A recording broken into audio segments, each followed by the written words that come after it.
र साथी हो अहिले चाहिँ यहाँनिर किचन सफा हुँदैछ मेरो चाहिँ हो सफा सुफाइ चल्दैछ अनि नानी चाहिँ स्कुलबाट आइसकेको छ यहाँनिर अनि खाजासाजा बनाउनु पर्ने छ हो पहिले यो किचन एकदम सफा गर्ने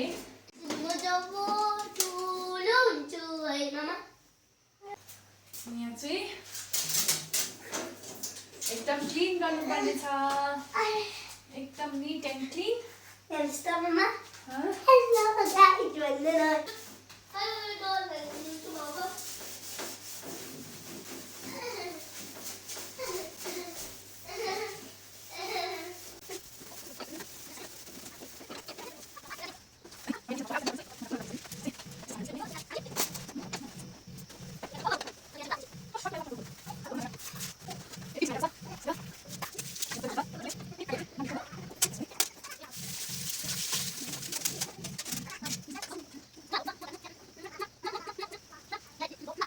साथीहरु भन्नुस् है मेरो किचन चाहिँ कस्तो देख्दैछ है अब यहाँनिर चाहिँ मेरो किचन सफा भइसकेको छ है साथीहरु र अब चाहिँ म बनाउनेवाला छु खाजा र खाजामा चाहिँ आलु र मुलाको परोठा बनाउँछु र तपाईहरुलाई पनि सेयर गर्छु हेरि जानुहोस् है साथीहरु म कसरी चाहिँ बनाउँछु एकदम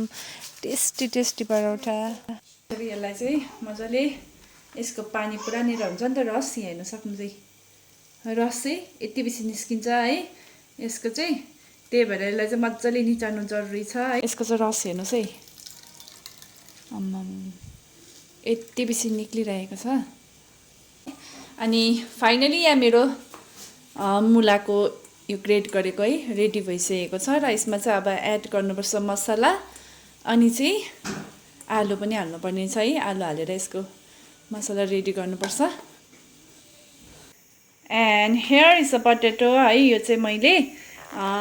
उसिनेर है रेडी गरेर राखेको छु र यसलाई चाहिँ छिल्न मात्रै बाँकी छ हो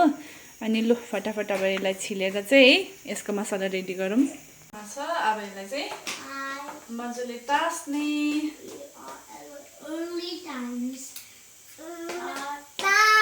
कान्छी नो माई बेबी अनि यहाँनिर चाहिँ यहाँ हेर्न सक्नुहुन्छ यो सबै मैले तासिसकेको छु है रेडी भइसकेको छ र यसलाई चाहिँ अब यसमा है म्यास गरेर हाल्नुपर्छ यो चाहिँ अघिको मुला हो यहाँनिर चाहिँ मैले सबै आलु है मुसेर यहाँ हालिसकेँ अब मेन इन्ग्रिडियन्ट्स चाहिँ छ है मेन परोठामा बनाउनु पर्ने हाल्नुपर्ने कुराहरू चाहिँ अब म तपाईँलाई देखाउँदैछु छु फर्स्ट अफ अल म हाल्छु हल्दी पहिला ह्यान्ड अलिक वास गरिहाल्छु है प्याज चाहिँ यहाँनिर म एकदमै मसिनो काटेर हाल्छु किनभने भरे बेल्दाखेरि अप्ठ्यारो हुन्छ त्यो भएर चाहिँ मोमोको किमा जस्तै मसिनो काट्नुपर्छ यहाँ हाल्दैछु हल्दी त्यसैमा म हाल्दैछु नुन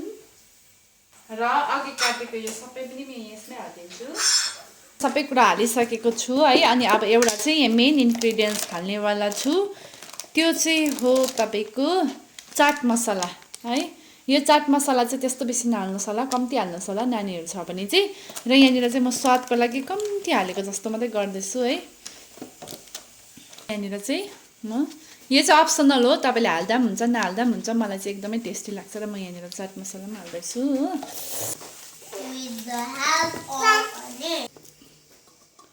र यहाँ हेर्नुहोस् साथी हो मेरो यो चाहिँ है परोटामा भर्ने आलु यो मिक्सअप चाहिँ मसला रेडी भइसकेको छ